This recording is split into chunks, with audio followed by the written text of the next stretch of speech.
Simple ಆಗಿ ಒಂದು 5 ನಿಮಿಷದಲ್ಲೇ ಬೆಳಗಿನ ಲಂಚ್ ಬಾಕ್ಸಿಗೆ ಏನಾದರೂ ಮಾಡಬೇಕು ಅಂದರೆ ಈ ಒಂದು ಟಿಫನ್ನ ಬೆಸ್ಟಾಗಿ ಟ್ರೈ ಮಾಡಿ ಅಂತಲೇ ಹೇಳ್ಬೋದು. ತುಂಬಾ ಚೆನ್ನಾಗಿರುತ್ತೆ.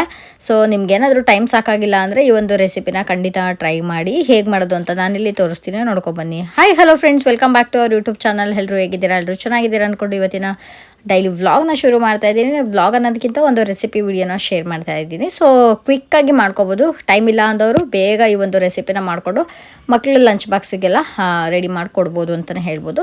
ಸೊ ನಾನಿಲ್ಲಿ ಗ್ಯಾಸ್ ಫ್ಲೇಮ್ ಆನ್ ಮಾಡಿಬಿಟ್ಟು ಒಂದು ಬಾಣಲಿ ಇಟ್ಕೊಂಡು ಒಂದು 2-3 ಟೇಬಲ್ ಸ್ಪೂನ್ ಅಷ್ಟು ಎಣ್ಣೆನ ಹಾಕೊಂಡಿದ್ದೀನಿ. ಎಣ್ಣೆ ಸ್ವಲ್ಪ ಬಿಸಿ ಆದಮೇಲೆ ಒಂದು ಅರ್ಧ ಟೇಬಲ್ ಸ್ಪೂನ್ ಅಷ್ಟು ಜೀರಿಗೆ ಹಾಗೆ ಸಾಸಿವೆನೂ ಕೂಡ ಸೇರಿಸ್ಕೊಂಡು ಇವಾಗ ಸ್ವಲ್ಪ ಚಿಟಪಟ ಅಂತ ಸಿಡಿಬೇಕು. ಸೊ ಸಾಸಿವೆದು ಘಮ ಬರಬೇಕು, ಅಲ್ಲಿವರೆಗೂ ಚೆನ್ನಾಗಿ ಈ ರೀತಿ ಲೋ ಫ್ಲೇಮಲ್ಲಿ ಇಟ್ಕೊಂಡು ಚೆನ್ನಾಗಿ ಮಿಕ್ಸ್ ಮಾಡ್ಕೊಳ್ಳೋಣ. ಸೊ ಸಾಸಿವೆ ಜೀರಿಗೆ ಚಿಟಪಟ ಅಂತ ಸಿಡಿದ್ಮೇಲೆ ಒಂದು ಅರ್ಧ ಚಮಚದಷ್ಟು ನಾನಿಲ್ಲಿ ಉದ್ದಿನ ಬೇಳೆ ಹಾಗೆ ಕಡಲೆಬೇಳೆ ಎರಡನ್ನೂ ಕೂಡ ಸಮ ಪ್ರಮಾಣದಲ್ಲಿ ತಗೊಂಡಿದ್ದೀನಿ. ಎರಡು ಕೂಡ ಹಾಕಿ ಸ್ವಲ್ಪ ಬ್ರೌನ್ ಕಲರ್ ಬರೋವರೆಗೂ ಚೆನ್ನಾಗಿ ಫ್ರೈ ಮಾಡ್ಕೊಂಡು ನಾನಿಲ್ಲಿ ತೋರಿಸ್ತಾ ಇರೋದು ಡಾಬಾ ಸ್ಟೈಲ್ ಟೊಮೊಟೊ ರೈಸ್ ಅಂತ.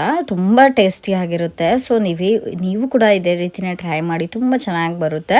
ಸೊ ನಾನಿಲ್ಲಿ ಉದ್ದಿನಬೇಳೆ ಮತ್ತೆ ಕಡಲೆಬೇಳೆ ಹಾಕಿದ್ನಲ್ವ, ಎರಡು ಕೂಡ ಚೆನ್ನಾಗಿ ಫ್ರೈ ಆಗಿದೆ. ಇವಾಗ ನಾನಿಲ್ಲಿ ಕರಿಬೇವು ಮತ್ತೆ ಹಸಿಮೆಣಸಿನ್ಕಾಯಿ ಎರಡನ್ನೂ ಕೂಡ ಹಾಕೊಂಡು ಸ್ವಲ್ಪ ಅದು ಕ್ರಿಸ್ಪಿಯಾಗಿ ಫ್ರೈ ಆಗಬೇಕು. ತುಂಬ ಚೆನ್ನಾಗಿರುತ್ತೆ. ಡಾಬಾಗಳಲ್ಲೆಲ್ಲ ಸ್ವಲ್ಪ ಹೈ ಫ್ಲೇಮಲ್ಲಿ ಇಟ್ಕೊಂಡೆ ಮಾಡೋದು. ಸೊ ಹಾಗಾಗಿ ನಾನು ಕೂಡ ಇಲ್ಲಿ ಹೈ ಫ್ಲೇಮಲ್ಲಿ ಇಟ್ಕೊಂಡೆ ಮಾಡ್ತಾ ಇದ್ದೀನಿ. ಸೊ ಇವಾಗ ಮೀಡಿಯಂ ಸೈಜಲ್ಲಿ 2 ಈರುಳ್ಳಿನ ಈ ರೀತಿ ಸಣ್ಣದಾಗಿ ಸ್ಲೈಸ್ ಕಟ್ ಮಾಡಿ ಹಾಕೊಂಡಿದ್ದೀನಿ. ಸೊ ಈರುಳ್ಳಿ ಏನು ಚೆನ್ನಾಗಿ ರೋಸ್ಟ್ ಆಗಬೇಕು ಅನ್ನೋದಿಲ್ಲ, ಒಂದು 50% ಅಷ್ಟು ಚೆನ್ನಾಗಿ ಬೆಂದರೆ ಸಾಕು.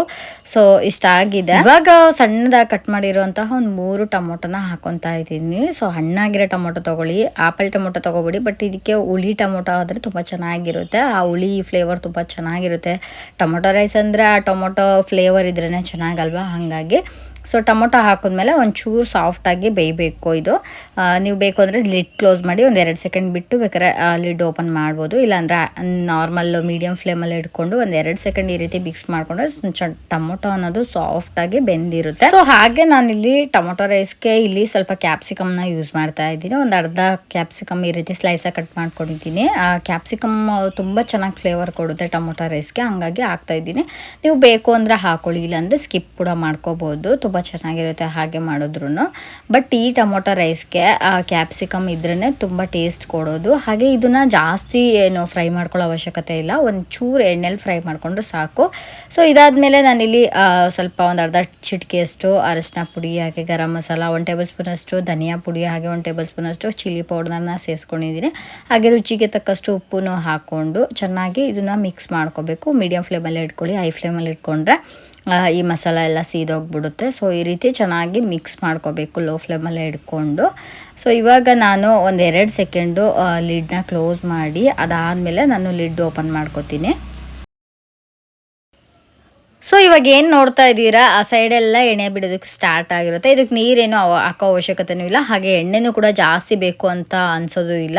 ಸೊ ಇಷ್ಟ ಆದರೆ ಸಾಕು. ಇವಾಗ ಫ್ಲೇಮ್ನ ಆಫ್ ಮಾಡಿಕೊಂಡ್ರೆ ಈ ಗೊಜ್ಜು ರೆಡಿಯಾಗಿರುತ್ತೆ. ಇದು ನೀವು ಎಷ್ಟು ಬೇಕಷ್ಟನ್ನ ಕಲಿಸ್ಕೊಂಡು ಇನ್ನು ಮಿಕ್ಕಿದ್ನ ಫ್ರಿಜ್ಜಲ್ಲೇ ನೀವು ಸ್ಟೋರ್ ಮಾಡಿ ಇಟ್ಕೋಬೋದು. 1 ವೀಕ್ವರೆಗೂ ಆರಾಮಾಗೆ ಫ್ರಿಜ್ಜಲ್ಲಿ ಎತ್ತಿಟ್ಕೋಬೋದು. ಸೊ ನೋಡ್ತಾ ಇರ್ಬೋದು, ಇವಾಗ ನಾನು ಗ್ಯಾಸ್ ಫ್ಲೇಮ್ ಆಫ್ ಮಾಡಿದ್ದೀನಿ. ರೈಸ್ ಮಾಡಿ ಇಟ್ಕೊಂಡಿದ್ದೆ ಮುಂಚೆನೇ. ಸೊ ಬಿಸಿ ರೈಸ್ ಆದರೆ ತುಂಬ ಚೆನ್ನಾಗಿರುತ್ತೆ. ಸೊ ಇವಾಗ ರೈಸ್ ಹಾಕ್ಬಿಟ್ಟು ಚೆನ್ನಾಗಿ ಕಲಿಸ್ಕೋಬೇಕು. ನಿಮ್ಗೆ ಎಷ್ಟು ಬೇಕಷ್ಟು ರೈಸ್ ಹಾಕ್ಕೊಳ್ಳಿ. ನಾನು 4 ಜನಕ್ಕೆ ಮಾಡ್ತಾ ಇರೋದ್ರಿಂದ ಬಾಕ್ಸಿಗೂ ಕೊಟ್ಟು ಕಳಿಸ್ಬೇಕು, ಹಾಗಾಗಿ ಸ್ವಲ್ಪ ಜಾಸ್ತಿನೇ ನಾನು ಇಲ್ಲಿ ಕಲಿಸ್ಕೊತಾ ಇದ್ದೀನಿ.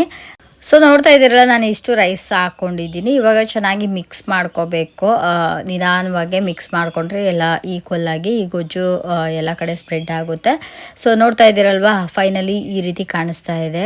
ಇದಕ್ಕೆ ಮೇಲ್ಗಡೆ ಗಾರ್ಲಿಶಿಂಗ್ ಕೊತ್ತಂಬರಿ ಸೊಪ್ಪು ಹಾಕ್ಕೊಂಡು ಮಿಕ್ಸ್ ಮಾಡ್ಕೋಬೇಕು. ಸೊ ಯಾವಾಗಲೂ ಅಷ್ಟೇ, ತಿಂಡಿ ಮಾಡಾದ್ಮೇಲೆ ಲಾಸ್ಟಲ್ಲೇ ಕೊತ್ತಂಬರಿ ಸೊಪ್ಪನ್ನ ಸೇರಿಸ್ಕೋಬೇಕಾಗುತ್ತೆ. ಈ ಕೊತ್ತಂಬರಿ ಸೊಪ್ಪು ಹಾಕ್ಕೊಂಡು ಚೆನ್ನಾಗಿ ಈ ರೀತಿ ಮಿಕ್ಸ್ ಮಾಡಿಕೊಂಡ್ರೆ ಈ ಟೊಮೊಟೊ ರೈಸು ತುಂಬಾ ಟೇಸ್ಟಿಯಾಗಿರುತ್ತೆ. ನೀವು ಹೊರಗಡೆ ಎಲ್ಲಾದರೂ ಟ್ರಾವೆಲ್ ಮಾಡಬೇಕಾದ್ರೆ ಬಾಕ್ಸಿಗೆ ಏನಾದರೂ ಹಾಕೋಬೇಕು ಅಂದರೆ, ಜಾಸ್ತಿ ನೀವು ಜನ ಹೋಗ್ತಾ ಇದ್ರೆ ಈ ರೀತಿ ಮಾಡ್ಕೊಳ್ಳಿ, ತುಂಬ ಟೇಸ್ಟಿಯಾಗಿರುತ್ತೆ. ಸೊ ನೋಡಿದ್ರಲ್ಲ ಫ್ರೆಂಡ್ಸ್, ಒಂದು 5 ನಿಮಿಷದಲ್ಲೇ ಈ ಟೊಮೊಟೊ ರೈಸ್ ಮಾಡ್ಕೋಬೋದು. ನಿಮ್ಗೇನಾದರೂ ಈ ವಿಡಿಯೋ ಇಷ್ಟ ಆಗಿದ್ರೆ ಲೈಕ್ ಮಾಡಿ, ಶೇರ್ ಮಾಡಿ, ಕಮೆಂಟ್ ಮಾಡಿ. Thank you for watching. Love you all. Take care.